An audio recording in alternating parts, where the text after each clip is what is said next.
So boys, we're back with another video. Today I'll be running through one of my beats that I made the other day, showing you guys my workflow, kind of what plugins I use, why I use them, stuff like that. Alright, if you guys like the video, subscribe, notifications, yeah. Alright, enough said. Let's get into the fucking video. Alright. So I always start my beats off by putting everything in track stacks like this, so it groups them all together. If you want to learn how to do these with short key commands, there'll be a little thing you can click up at the top right. Yeah, and I usually do this just for when I want to glue my track together or I want to add sidechain to a kick. It makes it a lot easier. So in the intro I was going for like a Tron neon type of vibe. So I use this plugin by Magnetic called Bitfight 83, and you can hear it on and off. It just adds a lot of character to the sound. And here I've done automation just to fade it, slow it down, and then fade it into the next part. And I've also added a high cut, because one way to make the drop hit harder is by giving it a lot of space just before. So, you know, if it goes quieter and quieter, even if the drop's the same loudness, it will hit a lot harder. I use a lot of automation just to give it movement, so the track never feels like it's standing still. So again here you can see I've added automation right at the ends just to make it quieter, to fade it out, so then the drop hits harder.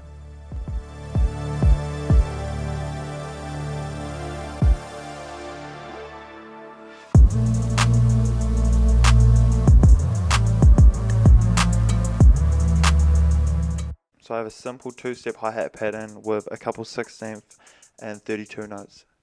And those are mostly just to roll into something else, like a kick or a snare. I also just have a simple snare that hits on the 2 and the 4, and then I have a couple perks just to give the song some bounce. And then I have a little roll and an open hi-hat at the end, just to make it flow into the next part a little bit better.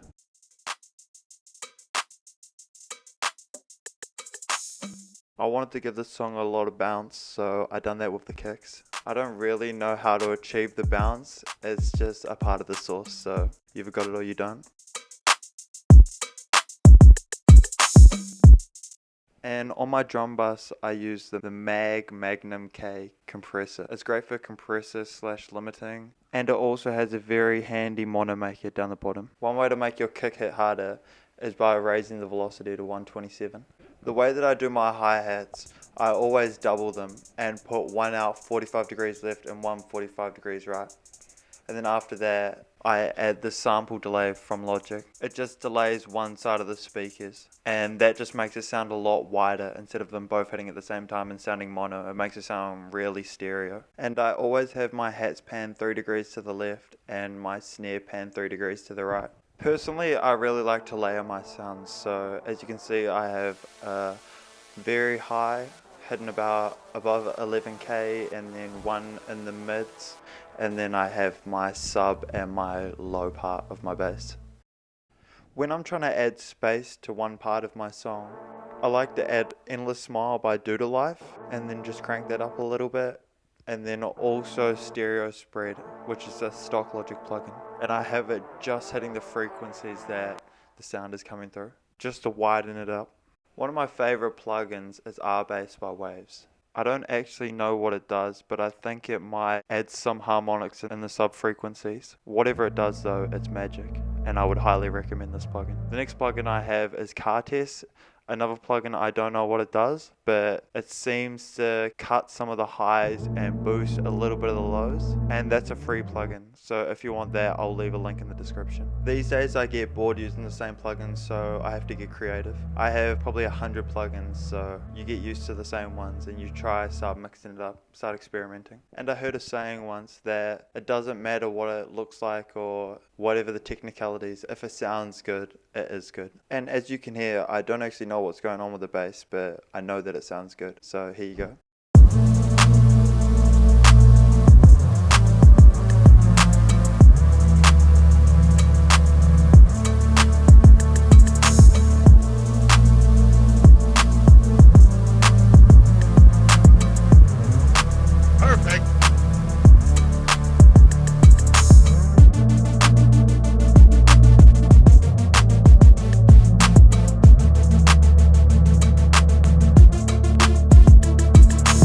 So those are a couple tips and tricks I use to make my beat sound fire. Right, hope you guys enjoyed the video, and I'll see you guys in the next one. Peace.